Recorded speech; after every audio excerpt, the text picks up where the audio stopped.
Second maître, Etam Augustin Assong, matricule M13, pas 17151.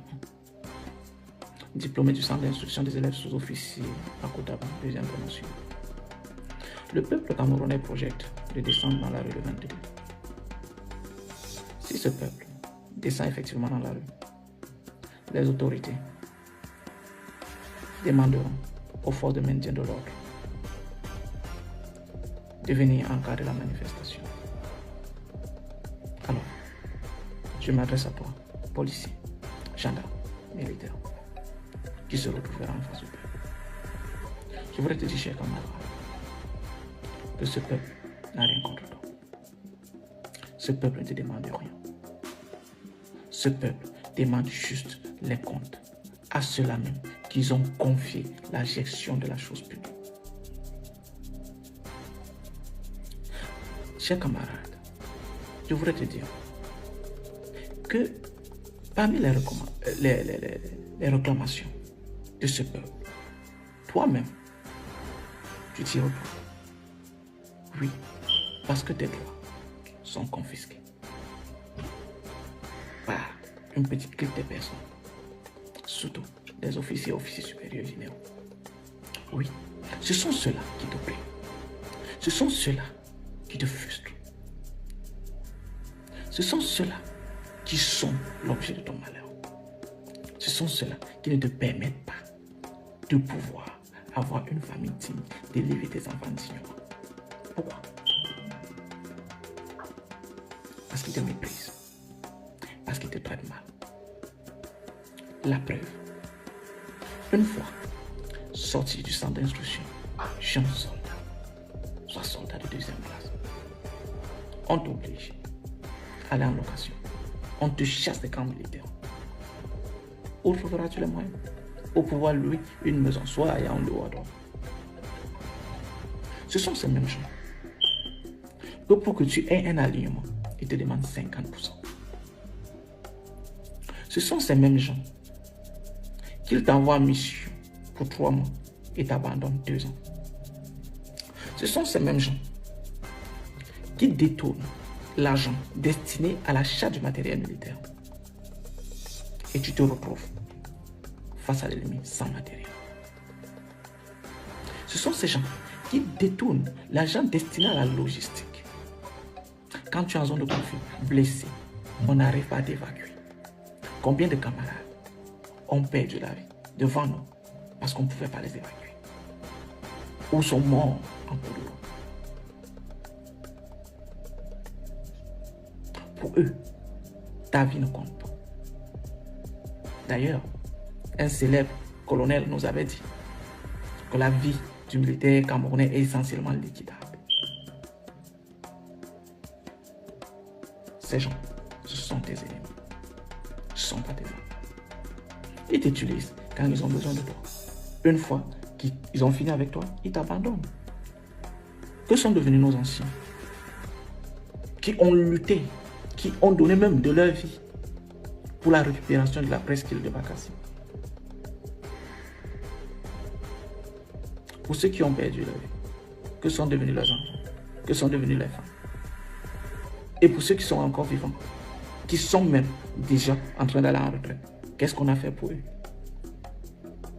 Pourtant, quand ils combattaient dans la presqu'île de Bakassi, leur prime, ce qu'ils nous ont dit, s'élevait à 30 000. On leur remettait 3 000. Oui, parce que ces détournements ont commencé depuis fort longtemps.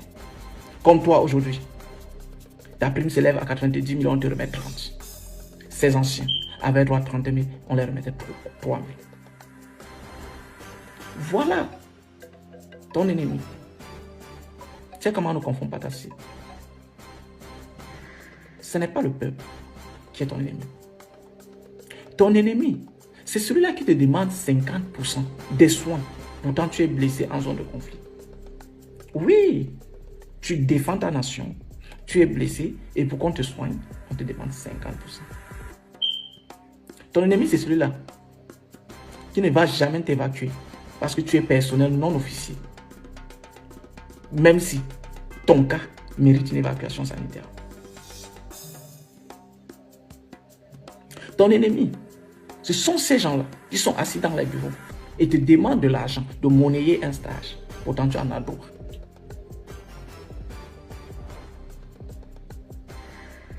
Ton ennemi, ce n'est pas le peuple qui sera dans la rue.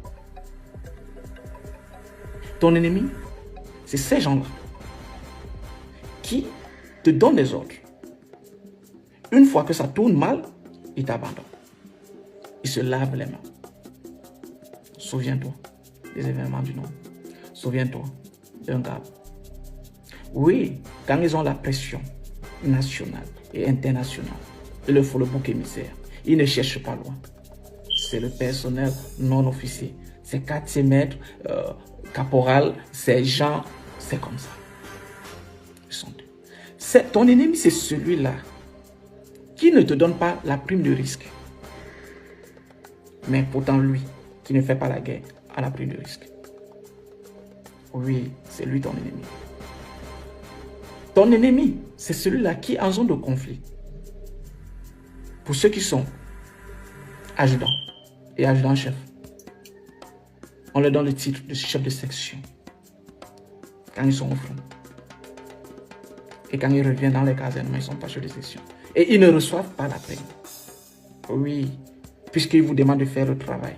Eux, ils sont dans les postes de commandement. Ils sont au Yahoo. C'est celui-là qui est ton ennemi. Celui qui n'a besoin de toi quand il est en situation. Une fois qu'il finit d'utiliser, il t'abandonne. Ton ennemi, c'est celui-là qui te donne une seule tenue, le 20 mai, et te demande de t'habiller H24 en tenue sur toute l'année. Le reste, tu gères, tu achètes si tu veux. Ton ennemi, c'est celui-là qui confisque même la prime du défilé du 20 mai. Certains corps reçoivent, d'autres ne reçoivent pas. On te dit, la réclamation est permise qu'après exécution. Une fois que tu as exécuté, basta, on oublie. Quand vous voulez lever la tête, on coupe. Vous vous renouissez, on dit rébellion. C'est comme ça que l'armée camerounaise fonctionne. Chers camarades, ne confondons pas ça. C'est comme ça. Combien de nos camarades ont été punis parce qu'ils ont osé demander ce qui leur revient de droit? Ils ont puni tout un bataillon. Parce que les éléments de ce bataillon ont osé demander leur prime de mission. Ils sont suspendus de toute mission. En fait, les missions payantes, les missions juteuses. Voilà ton ennemi. Chers camarades, quand ces gens finissent de t'utiliser, ils ne se souviennent plus de toi. Ah oui, ils ne se souviennent plus de toi. S'ils n'arrivent pas à se souvenir de ces grands bataillons qui ont fait du bon temps, qui ont pu défendre le territoire national, ce n'est pas toi qu'on va envoyer en face de ton frère, qu'on va récompenser demain. Parce que je n'ai jamais vu un soldat qui a été récompensé parce qu'il a tué son propre frère. On n'a jamais octroyé une médaille à un soldat parce qu'il a combattu contre son frère. Et même si jamais on t'octroyait une telle médaille, seras-tu fier de l'adorer? Je ne pense pas. Ça sera une médaille de la honte. Chers camarades, ces gens sont des femmes politiciens. Oui, ils nous disent que l'armée est apolitique. Mais eux, le pyjama, c'est la tenue du RDBC. La preuve, quand il y a élection, ils nous baladent de poste du bureau de vote en bureau de vote pour aller voter. Je te demande, chers camarades, de faire comme moi. En 2018, quand on m'a contraint de voter sans carte d'électeur, je n'ai pas refusé. Je suis allé, j'ai voté contre. Une fois dans l'isoloir, c'est simple, j'ai voté contre. Je te demande, le 22, quand tu seras dans la rue, face au peuple, parce que tu ne peux pas refuser d'aller dans la rue, d'aller encadrer la manifestation. Sauf que, une fois dans la rue, laisse le peuple faire. Laisse le peuple faire son travail. Oui, c'est de ça qu'il est question.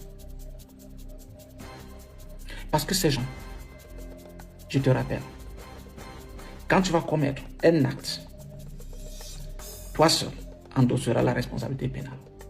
C'est bien inscrit dans le préambule du règlement de discipline générale.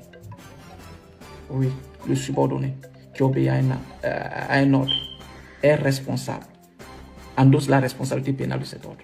C'est clair.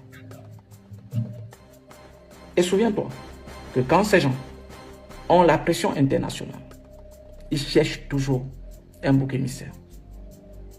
Oui, le bouc émissaire. Et ils ne trouvent pas long. C'est nous. Ils ne vont jamais citer un officier supérieur. Non.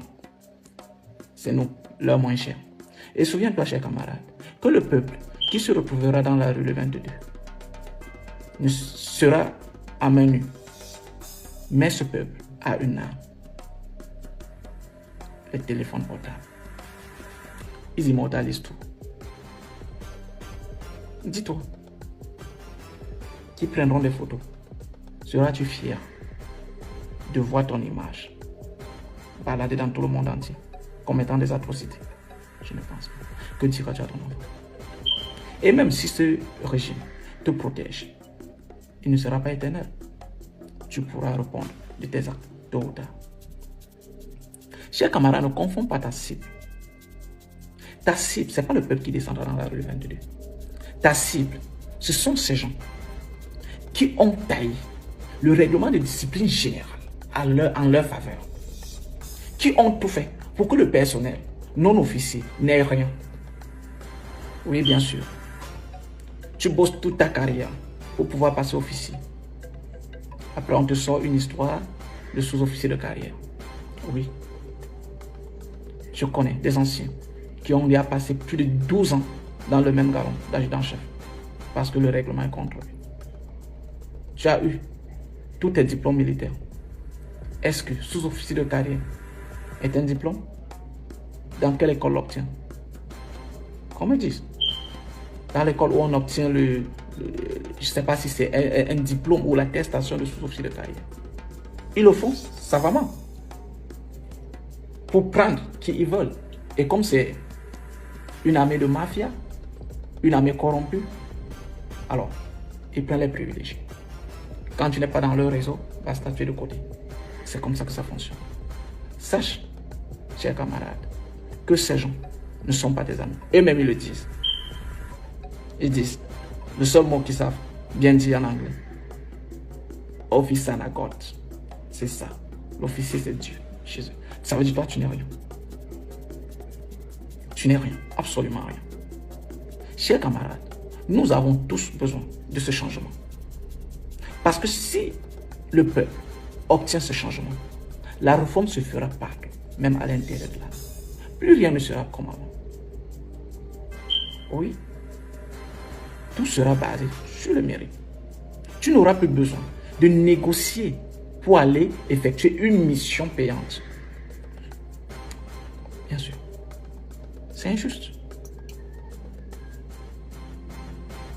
Chers camarades, je connais tes frustrations. Je connais ce que tu traverses. Je te le répète, ce n'est pas le peuple qui est à l'origine de ton malheur. Ce n'est pas le peuple qui est responsable de ce que tu vis. C'est bien ce gouvernement.